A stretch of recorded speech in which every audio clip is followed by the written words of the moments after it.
Thank you so much, Sonia, and happy International Women's Day to everyone. Really pleased to be here today. I think what's fantastic is that we are not discussing diversity, but we're actually discussing a topic that women are brilliant at in our industry, which is ESG. So I'm also delighted to have three panelists with me here today. And I think what I'm going to do is bring each panelist into the conversation by asking you to introduce yourself and asking you kind of the first question, which is really about what your role is within ESG at your work at the moment. So Audrey, maybe I can start with you. Please tell us a bit about yourself and how ESG is within your day-to-day work at the moment. Sure. Thanks, Andrea. I've been in the real estate industry for about 20 years in various capacities, mostly as a fundraiser for funds and other platforms globally. I am currently the ESG chair for 2 real estate companies. I have helped 4 real estate companies set up their ESG platforms. I got a certification at Cambridge in ESG and sustainability, and did that because I could see that it was going to be a real game changer in the real estate industry. So I believe in it 100%. I still am very optimistic that we can all get there. I don't think we really have a choice. So yeah, I very much look at ESG from every angle that I can. Thank you. And Nella, tell us a bit about your business, and also how ESG fits into that. Yeah, of course. So I'm Nella Pang. I'm the founder of Amiga RE, which is a commercial real estate firm on the South Coast. I'm ex-Jones Lang LaSalle. I basically set up the business 2.5 years ago, and I've been really pushing the ESG in terms of advice to landlords, whether they're institutional or propcos, as well as to businesses, so corporates. And we support businesses in terms of how do they make their real estate decisions in terms of their relocations, expansions, to incorporate the kind of ESG, incorporating that into their strategy. We're also going through the B Corp process. So we ourselves are going through that whole strategy of like, how do we make sure that ESG is at the forefront with every decision that we are making, and having those conversations locally, and creating that narrative to make sure that we're bringing businesses through that whole process. Perfect. Thank you. Sounds great. Look forward to diving into that. And Maribel, tell us a bit about yourself and your ESG angle today. I come very much from the hospitality perspective, where I work in the sector. I focus the ESG from the academic perspective, the research. I've been doing research since 2012, and nowadays I work with owners, operators, and brands to implement in a daily basis what sustainability in a broadly spectrum is, in a holistic manner, and also the ESG requirements. And I also do very much research in the compliance side of it, and as you know, we focus in the European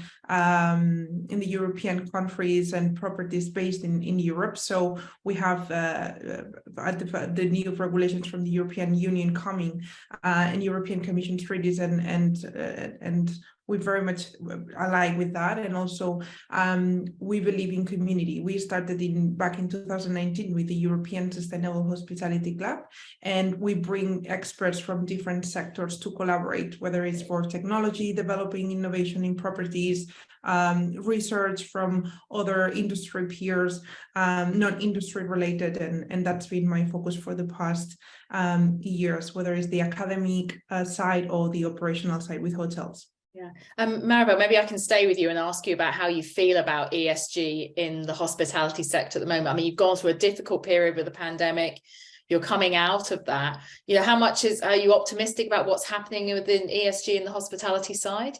I'm seeing more taking ESG taken seriously now by brands and by different stakeholders in the industry, whether it's because of policymakers are pushing down the agenda, but also from the investor side as well, the pressure is being put there. So I do see now more form to what ESG really means in a daily basis. And one of my perception has been that the ESG perception in the industry has been focused on the environmental side, the emission side, which I think that disguise what really needs to be done. And perhaps when we are focused on this tick box agenda or a certification like B Corp or others, it could be misleading and it could kind of change the road that really means sustainability. And we might be missing steps along the way in the pathway to sustainable development or regenerative practices.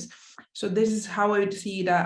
I think that every day we are bringing more awareness to what really means ESG, practically speaking. So I'm hopeful that even with it from the investor side or regulators, we are designing the right path for the industry.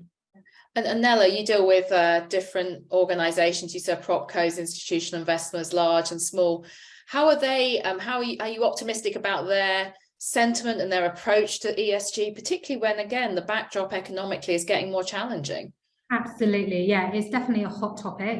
And I actually recently did a post because it's ridiculous, because we've got these regulations for, let's use EPCs as an example, where the 1st of April, we are meant to basically get all of our properties up to an E, and then by 2027, it's up to a D, etc. So we've got a scenario where we're trying to take an industrial unit and it's got perfectly acceptable gas heaters in situ, which my client could take over. But because it will affect the EPC rating, which will be a B, and because this institutional investor has signed up to ESG agenda and that this tick box exercise, shall we say, they're basically saying, well, we're going to have to strip it out and we'll just give you an extra 2 months rent-free period. You think, well, actually, you're kind of going, it kind of defeats the whole purpose of being ESG accredited, because you're saying on one hand, we're signing up to this, but then you're scrapping a perfectly acceptable gas heater for the sake of ticking a box. Yeah, so you're finding some unintended consequences there, really. Yeah, absolutely. It's kind of the regulation and how it practically works is not aligning, and that's where my frustration is coming across. So yeah, I'm optimistic that we're moving in the right directions, but there's some teething points. Yeah. Great, thank you. And Audrey, from a residential perspective, we obviously need more housing, that's more embodied carbon. How can we do this well? And how are you feeling about how this part of the industry is embracing ESG at the moment? Well, I can tell you how we're doing it, and how some of our peers are doing it. There are technologies coming about to make all of this feasible. So and I guess we could talk a little bit more about the negative net carbon community that we're working on in a little bit, but the sum of all these technologies allow you to get to a negative net carbon scenario, and that that's kind of advanced solar panels. Solar panels have come a really long way. Heating pumps. Concrete is getting more emissions friendly. Actually, that's probably the most difficult part of this whole equation. So it's harder to retrofit. It's harder to work backwards. New builds are easier. I know that that's very controversial. But we do need more housing. We need new housing, and that's kind of your best starting point, actually, for kind of tackling the whole E in ESG. So yeah, I feel like if we're going to use up embodied carbon, we need to use it up for something that we need, which is the house, right? So it's not about we can't avoid some embodied carbon, but we need to kind of prioritize. And it sounds like you have that attitude and that approach with your company. Sure. Yeah, and the nice thing is that we're doing a lot in emerging markets, and it's kind of it's nice to see that the people are surrounding us, our peers, competitors are noticing what we're doing, and so it's become a bit infectious. India, with all of its environmental issues, is catching on quickly. So I'm hopeful. Okay, then I'm glad we're going to stay hopeful, I think. And Yeah. now about on the ground, that difference between retrofitting and new build, it's always, this is an industry that likes to get things out of the ground. Is there a good argument, in the work that you do with retrofitting, is that being seen as having some upside? Yeah, obviously at the moment, I'm representing the kind of region, so I covered the whole of the South Coast predominantly from the landlord side, and typically the financials don't stack up to do a complete demolishment and rebuild. So many of our buildings in the regions are having to be retrofitted in order to kind of reach those values. But what is interesting is that certainly the advice that we're doing, we're not just retrofitting a building for the sake of bringing forward an office refurb, for example. We're very much looking at the data. Who is the end user? Who's going to use the building? So the building that I'm sat in at the moment, it's a 1960s, 150,000 square feet, and it's pretty dire, to be honest. But what we're doing is, well, we're figuring out, well, what is the future of work? It looks like the STEM community. So STEM is science, technology, engineering, mathematics. So we're now tailoring this whole development to be a STEM-led community. So we're then creating events to tailor to those businesses. And we're also just launched, we're creating the largest UK clean air mural, which is being painted on the side of the building, because we don't have the funds to do a full redevelopment, but we know that this whole area needs uplifting. So we're trying to create a bit of colour to the externals to make it a little bit more attractive and curb appeal. And when I say it's the largest clean air mural, the clean air element is that it extracts CO2 out of the atmosphere. So this paint is incredible, and so we've literally just launched it now, and it's trying to find ways of how can we do it more sustainably rather than just knocking everything down and just rebuilding. And I appreciate, Audrey, what you're saying about it makes more sense to be starting from scratch, but when you're in a regional city, the finance doesn't stack up. It's interesting. It sounds like the repurposing side of things and really targeting your audience can help you make that business case for the retrofit, though. Oh, absolutely. It's about creating that demand and creating that narrative. And I think the pandemic has really highlighted that the way people work and the way people live their lives has ultimately changed. So it's really trying to understand, what do people want from their space, whether it's residential, hospitality, where they're working in an office, because there's no point doing the same thing over and over again if you can't get people into the building.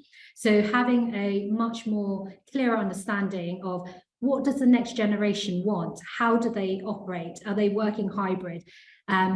We're obviously, that hybrid battle and that debate is still ongoing, but what we do know is that people want that collaborative approach.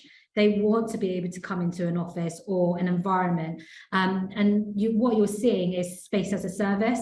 So you'll have hospitality mixed with office and residential, and you're having those kind of vertical blocks coming forward, as opposed to segregation, and that's the way we're seeing things locally.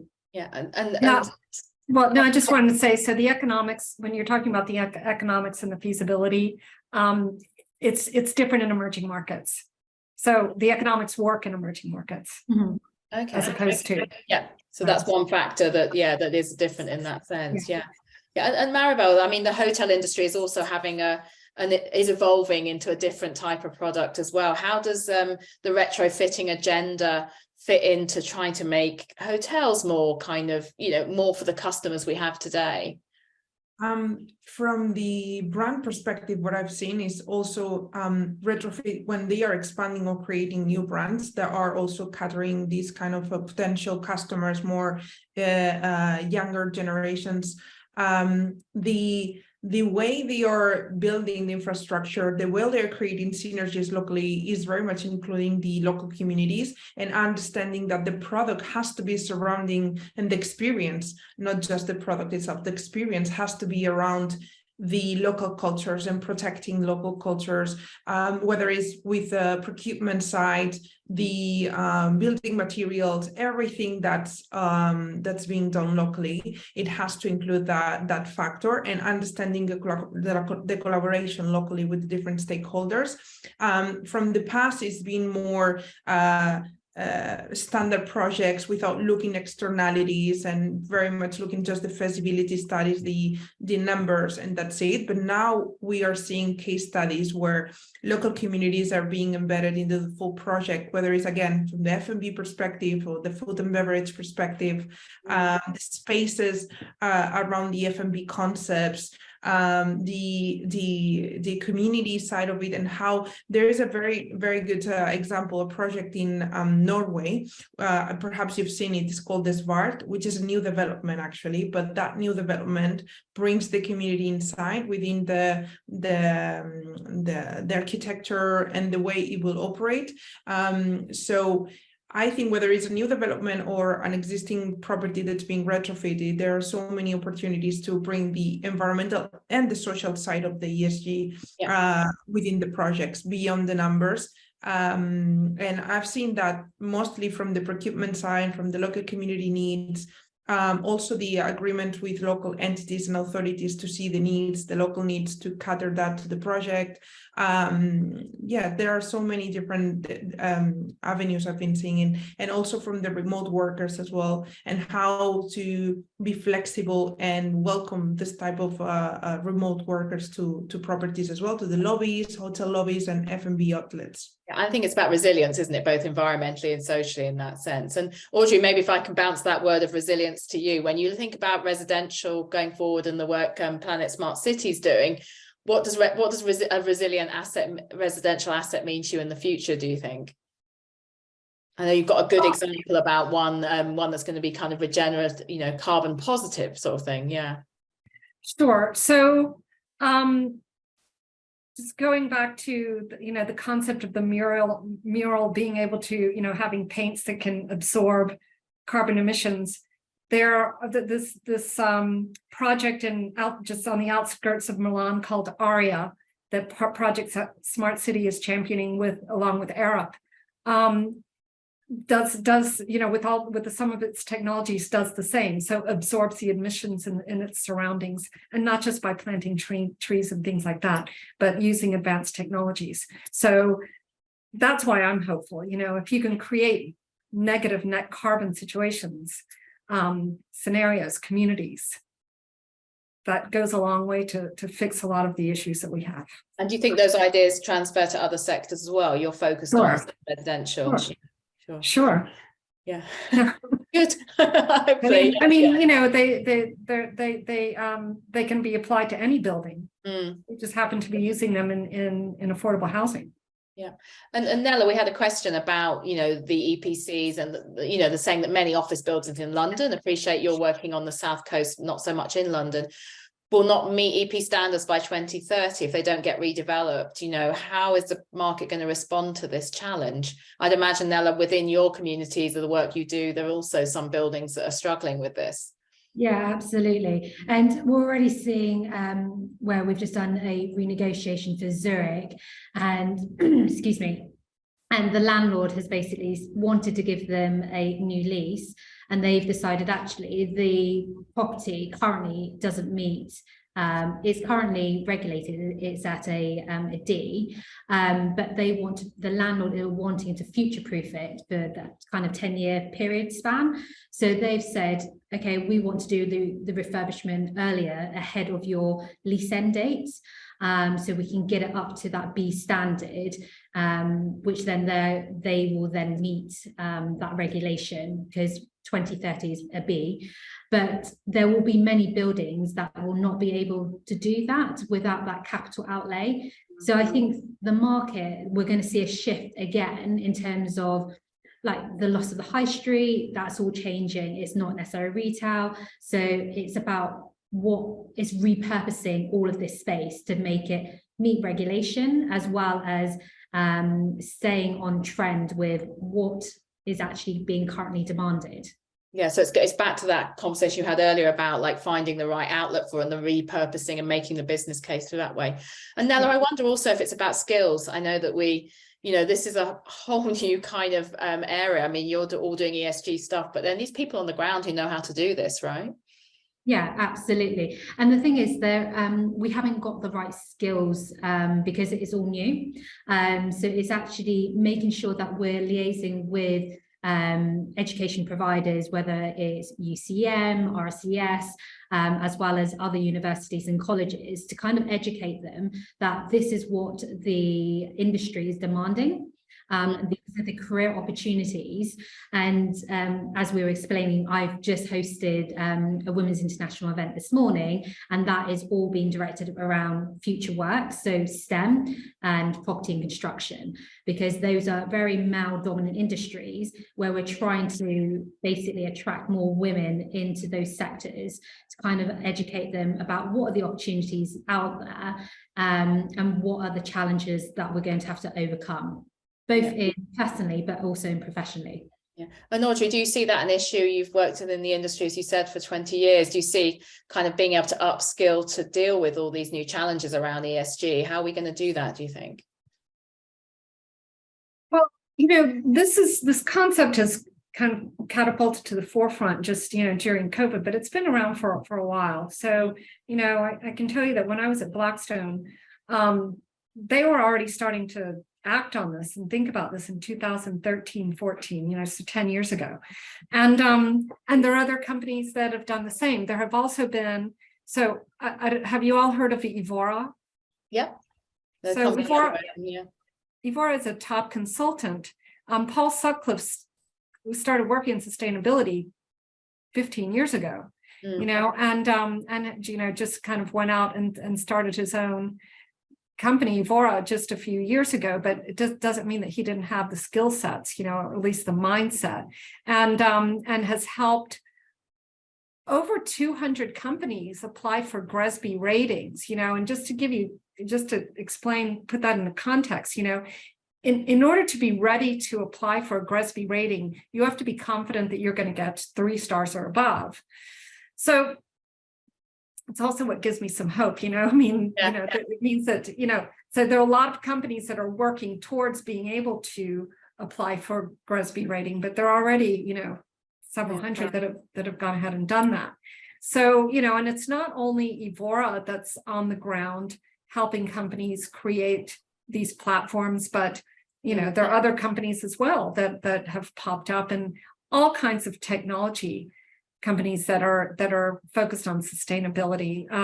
So the skill sets are there. And the other thing I'll tell you is that, I got a certification at Cambridge, but I can also tell you that there are companies that are sending their whole heads of countries and heads of product to Cambridge and other programs to take the course, and to at least understand what they need to accomplish.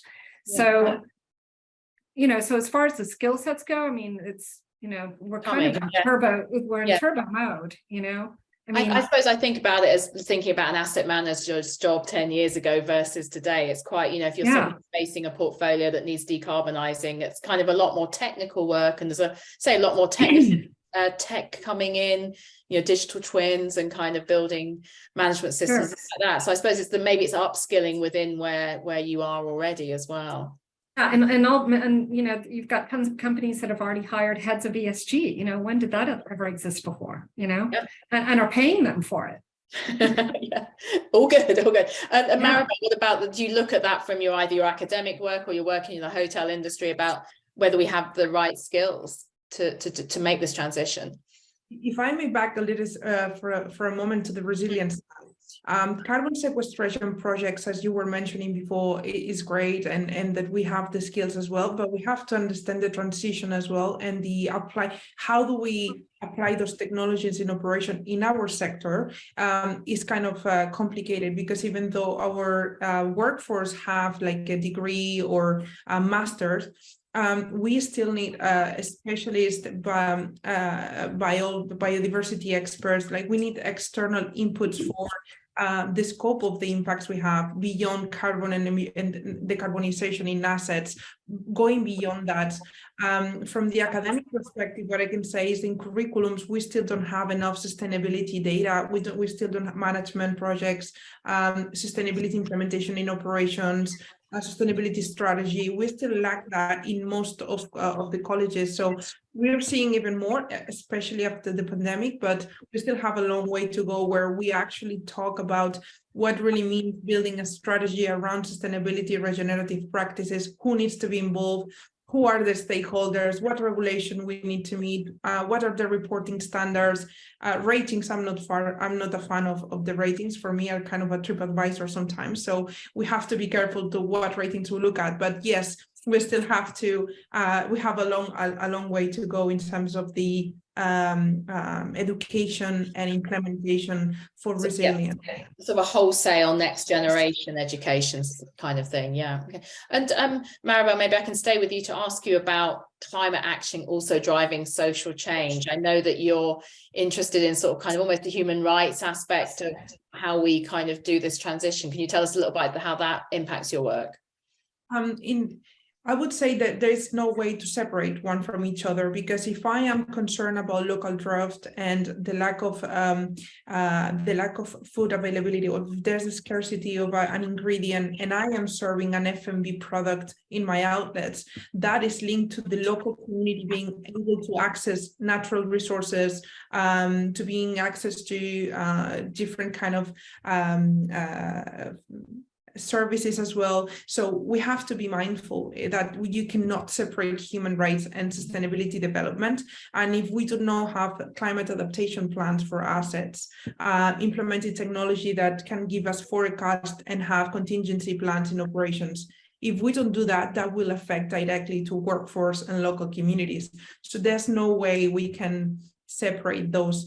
And my focus has been on that. So what is the social impact and what is the cost of not taking action in the environmental side that will lead to affect your workforce, your local communities, your investors, etc. And there's a huge risk. And that's why I'm always keen to find new tech where we can kind of predict what are the potential issues and how we can manage those properties and assets depending on location. And again, understanding local context is very important as well.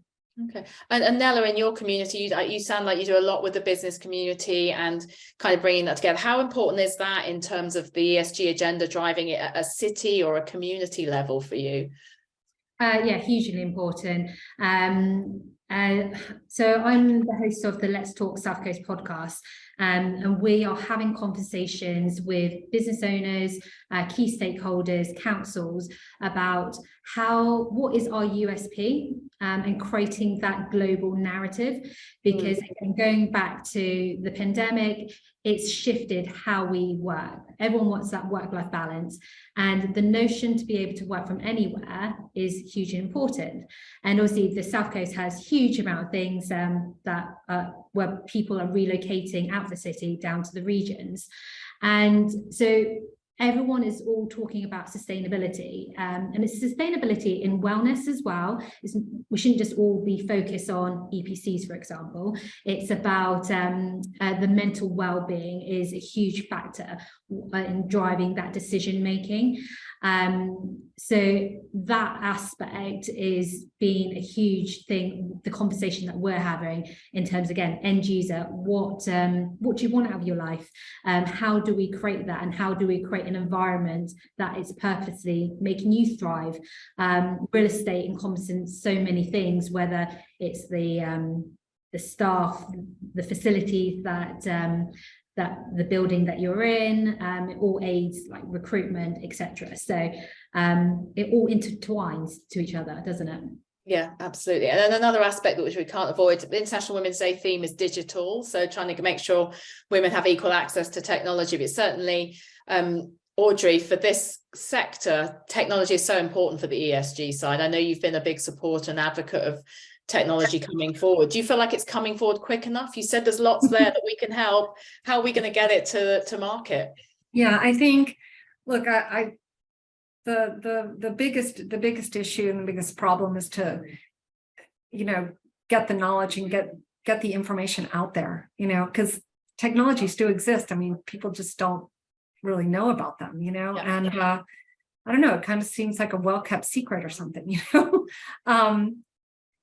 because I mean, this is the company that I've been working with, Planet Smart City, whose board I sit on.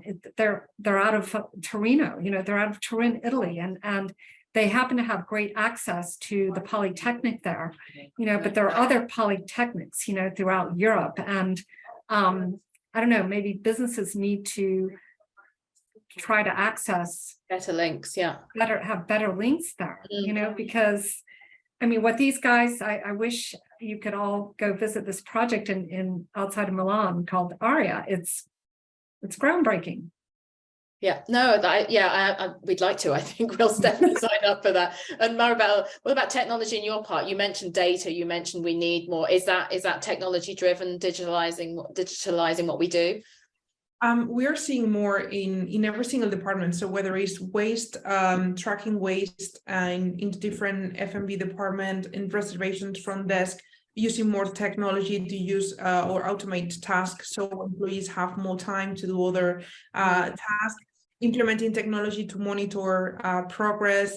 We've seen technology for reporting as well, and technology for, as I said, at the asset level portfolio is more about managing climate-related risk, whether it's physical or transitional risk, with technology. Now we have a challenge with this type of technology because sometimes you have different data depending on the provider. So that's a bit challenging, but still you can use technology to get that and create your strategies around that and do preventive maintenance if you have to in the retrofitting side, in rooms, etc. Also using sensors is more of a trend. Every day we have more operational data that we can leverage and then see the full picture, especially for large portfolios, and then act on those potential risks. So I see technology being implemented. The problem with technology is who reads it and how. And what's the protocol to do when you see XYZ, right? So I think that's our challenge, is how to read the data, who reads the data and why, and how it's being done, the reporting and what the data means. I think that's still the struggle, but the technology is out there. You can implement technology in every single department when we are talking about hospitality assets. And that might be back to skills again and bringing in new tech skills to the industry, I think. Nella, can you help me with a couple of questions that we've had? One is about the role of green leases at the moment. Maybe you're in the market, you can see that. And the other is whether you just think the economic environment in the UK might slow down some of the ESG concerns. I'm hoping you'll answer on an optimistic end for me on that one. Yeah, and I'd say thank you, David, because he's my old lecturer so at UCM. Yeah, so in terms of the trends for the leases in going green, to be honest, most of the leases that are coming through all have a green lease clause within them. So that's basically stating that you can't do anything, an operator going in, taking a lease can't do anything that will have a detrimental effect on an EPC rating, or it could stipulate that you are only using green products, and any contractors that you're using, you're going down that sustainability route. For example, one client that we act for, Halo AOC, we were very green. We're trying to do everything sustainably. So we've been putting electric ovens, which are then run by solar, but because of the whole energy crisis, one of our electric ovens has just been operational. Basically, a month's cost is the equivalent of 12 months of gas. Right. It's like, how do you make it work? But yeah, so that's that question. So do you think current economic concerns in the UK could slow the push for better ESG? Well, that pretty much just answers that. Yeah. But I think in general the energy crisis is also forcing thoughts and more consideration to making changes as well. So I think I'm going to round that one up on a positive note as well. Yeah. Maribel, Nella and Audrey, thank you so much. That was a fantastic conversation. I think we got across a lot of topics there, and I really enjoyed hearing your views. Sonia, can I hand back to you just to wrap up? Thank you. Yeah, thank you very much, everybody. It was great. Actually, it's very good for a training company like us to understand a little bit more of the ESG, because we are working on a course for it. So yeah, thank you very much all. It's been great, and thank you for your input. And yeah, happy International Women's Day, and I'll see you soon. Thank you very much. Thanks, everyone. Thanks so much. Bye. Thank you. Bye-bye. Bye.